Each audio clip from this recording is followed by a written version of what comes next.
Thank you for listening to the Allender Center podcast. I'm Dr. Dan Allender. And I'm Rachael Clinton Chen.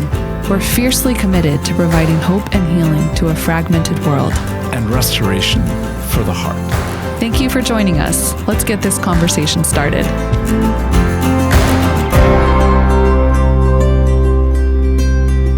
Well, Rachael, we put words to what it's like to be with us, and we've named that every person thematically has a kind of effect, a gravity that we tend to draw and actually repulse other people.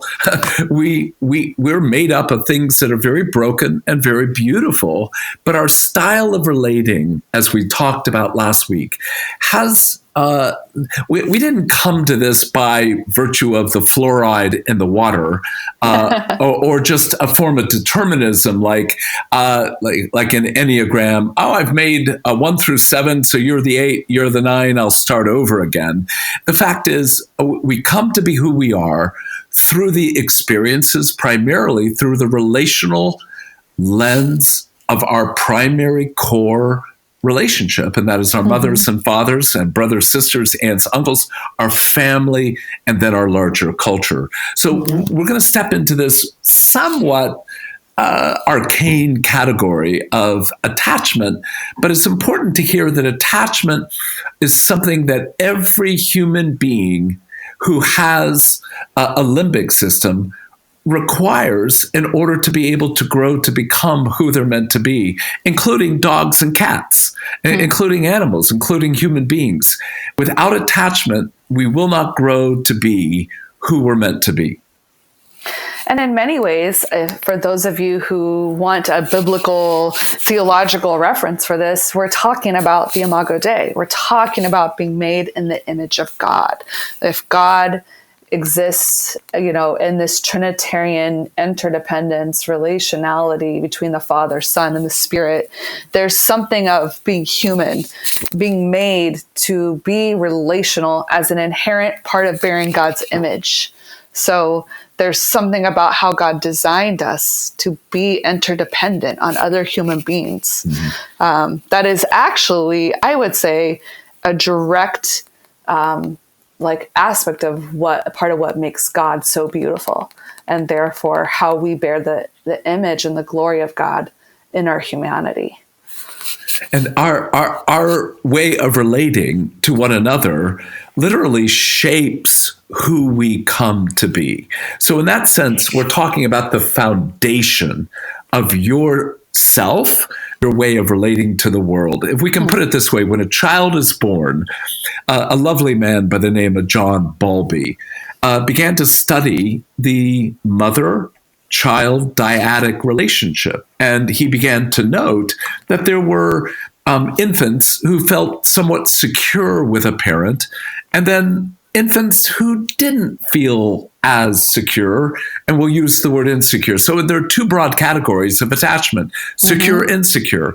And what he noted was a child can't self-regulate. He or she needs another person to help them soothe themselves, comfort themselves, go to sleep by themselves. And he began to study that and began to note that there's things that seem so very common for those people who seem to have secure attachment. Yeah. And then all sorts of patterns that are actually part of what we'll eventually call insecure attachment. Right.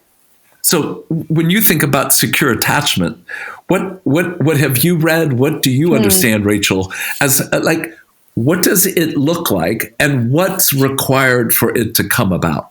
Yeah. I think about secure attachment looks like there's a deep sense of trust that your needs will be met and anticipated, that there is goodness and rest for you, safety, but also a wide enough field to let your personhood and your fullness come into being. I think about the reality that a secure attachment means you can trust when there is a break of relationship or a failure of love, it's going to be addressed. It's going to be not just addressed and acknowledged, it's actually going to be repaired. There's going to be an experience of transformative repentance where, actions are shifted and changed to prevent that kind of impact from happening again. So really, I think what's required for secure attachment is the capacity to attune, to see another, to understand another, to understand their particularities and their needs. And I think you've done a really good job of helping me also reframe attunement with a sense of delight, that our faces bear delight for one another, a deep sense of like something about your personhood and essence brings me great joy, and I'm going to express that back to you. I can read you, I can see you, but I'm more than just a interpreter of you. Yeah. I'm actually somebody captured Yes. by who you are, which is that notion that I'm a witness to your life. And so I can read, but I witness and I'm captured. I think that's so crucial. And a second component of that is what's often called containment, which means I have the ability to not let your needs, not let your anger or hurt keep me from engaging you well. In other words, I don't need you. I want you. I'm not scared of you, but I'm also aware of the effect or impact you're having on me. And I can not so much build boundaries as I can build a safe place for you and for us to be able to grow together. Yeah, which I just want to say to all the parents out there with toddlers, blessings upon your head as you navigate. Yes. And then for those of you who are parents of teenagers, blessings upon your head. And those of you who are parents of adult children emerging into adulthood, blessings upon your head. Keep going, because I have adult children, and I need blessing as well. So, and the fact is, research indicates, Bowlby and others, a woman by the name of Maines, discovered that literally we fail about 50% of the time. Yeah. And even with 50% failure, a child will still develop secure attachment if there's the capacity on the parent's part for repair. That is the ability to actually name, I hurt you. I'm sorry. How can we be restored together? And that ability to own your own log in your own eye, not in a self-effacing, self-critical, self-contemptuous way, but in a way that actually is an invocation to the truth. Then there's the possibility for restoration. And when you've got those three over a long period of time, you're going to have secure, attached children. And what many researchers have discovered, you might not have had secure attachment in your childhood, but one adult relationship with a spouse, a good therapist, a dear friend, can literally change the structure of insecure attachment to secure. Which I guess I would just say, thank God for brain plasticity. Oh, yes. So I'm wondering, Dan, if you can speak a little bit to how attachment wires something of our brain and our systems that are deeply connected to all that the brain bears. Well, let's just say that as a child, you're born with what could be called a full-fledged amygdala. And we know the amygdala is that warning signal of danger. Literally, in utero, your amygdala is fully formed. You have another part of your limbic system called the hippocampus.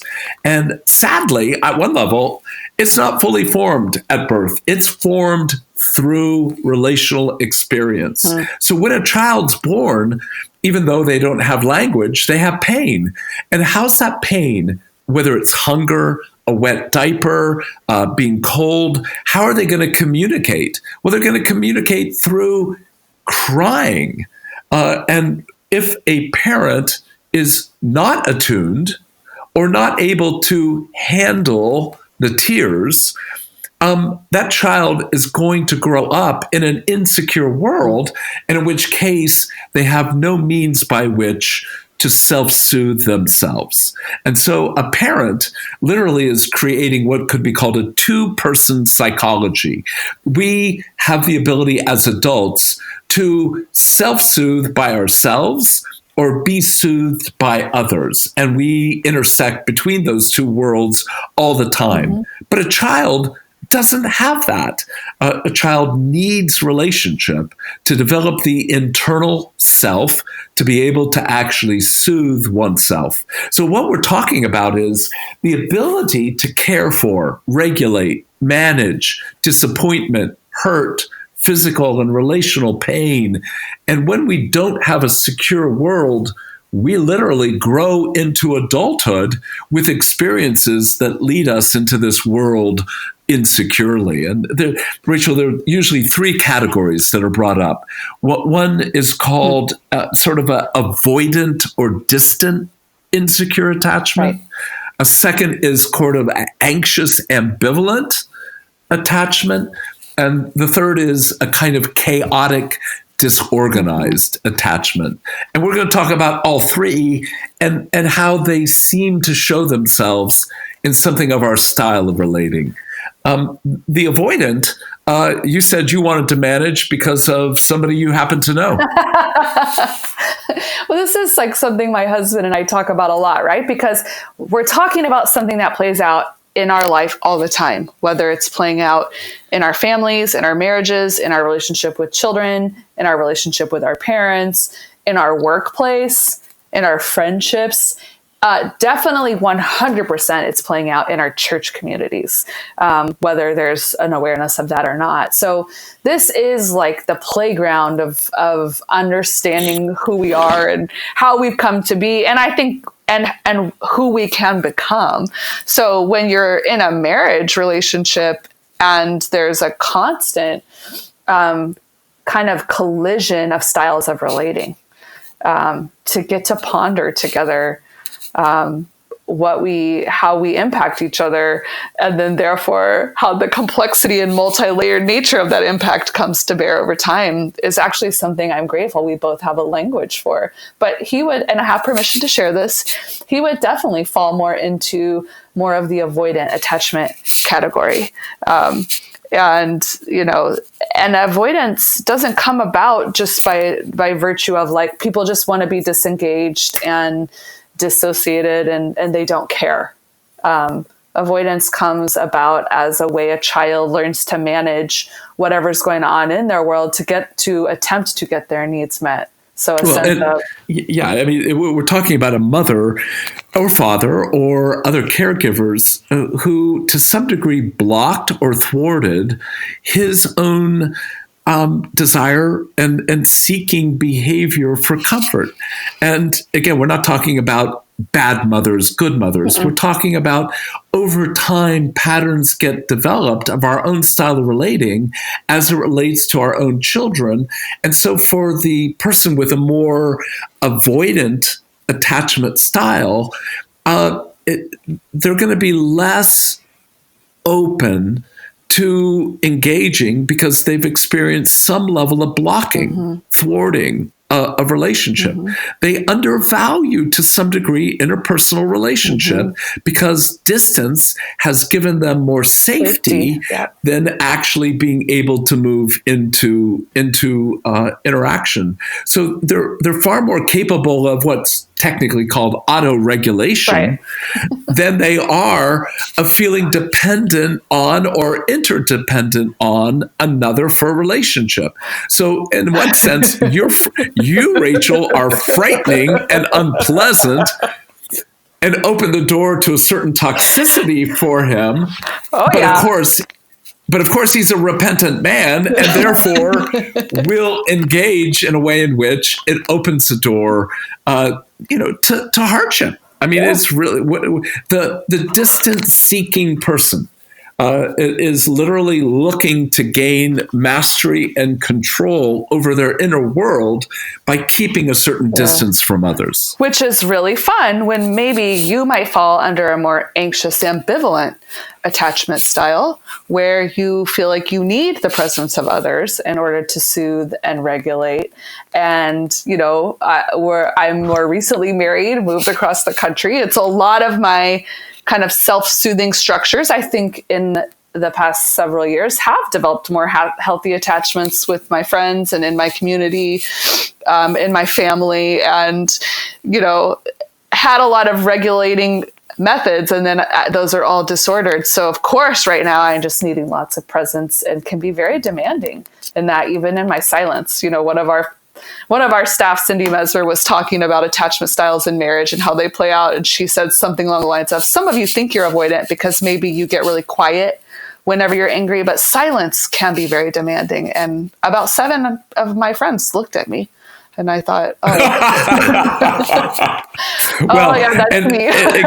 So you can imagine what plays out then. And I would love to hear you put more words to what is an anxious ambivalent attachment. But I'm just laughing at the fun little push-pull we have when I get very demanding of connection. And my husband is like, I need to be alone in order to feel safe. And the fun, dramatic magnetism of that kind of dance when both of you are just triggering each other. So I think actually we almost always marry, not always, but more consistently, we marry the distant attachment style more often than not marries the ambivalent. Mm-hmm. And the ambivalent, obviously, the distant. Again, it cannot. There are plenty of situations where that's not true. There are distant, and ambivalent. Yeah. But the ambivalent arises in the context of a relationship with one's primary caregivers, where there's inconsistency, unpredictability, a kind of like a mother that will over arouse the child and then back away. Stimulate the child, and then, in some sense, turn away and not engage. So there's inconsistency, a lack of availability, a kind of push-pull that often occurs in relationship. And in that kind of world, that child is a yo-yo. They're being brought up, brought back down. And so there is more volatility and fear, and therefore more seeking connection to be able to relieve the inner world, less skill at a kind of autonomous self-soothing process. And as a result, there can be long histories of conflict, of needing, pushing away, needing and pushing away.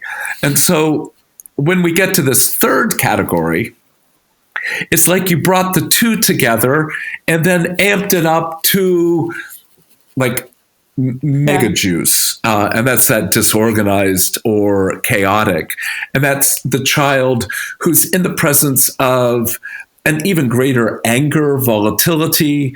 Often there's abuse or addiction, sometimes cruelty that they have to bear. Domestic violence often provokes this sense, but also a kind of, I don't know my place and it's very dangerous here. So movement toward that might be absorptive, and then long periods of being abandoned or abandonment, and then too much intensity. So when we're looking at this third structure, it, as I said, it's a combination of the first two and juiced up to a point where that child has a high probability of cutting off the internal world while simultaneously learning to manage, manipulate, use the world around to get something that allows for self-soothing. Often we would view this child as a problem child. They get kicked out of school, they sell drugs, they use drugs. If I were talking about my attachment world, I would say it was an interplay between this insecure ambivalent at its best and often very disorganized. And so what Becky has to live with, who lives with a much more distant attachment history, and mine, ambivalent, more disorganized, is there's a lot of intensity, a lot of hurt and anger. And she's had to learn how to step away when my own inner violence is calling her into danger, but also how to step in and name things that have to be named if my heart is going to not just know comfort, but it's going to know repentance. So we can begin to see these three styles. A lot of us, even with secure attachment, actually the difference between secure and insecure isn't that great until we're at something of the line that I've begun to put words to. Well, and again, I just feel like I want to offer some encouragement to all of our listeners and even to you and I, because these are very complex waters to be talking about in the ways they invite us to ponder our life with a lot of closeness to grief and anger, and yet gratitude and honor. And it can feel at times hopeless when you start to make sense of your attachment style or how you came to be who you are. And I just want to reiterate that reality of like, part of how God designed us is that healthy attachments bring a lot of healing and can create new neural pathways. And like you said, it doesn't take 72 healthy attachments to do that. It only takes one. And I think I just want to give some encouragement in that regard, that this is such a primal place for all of us.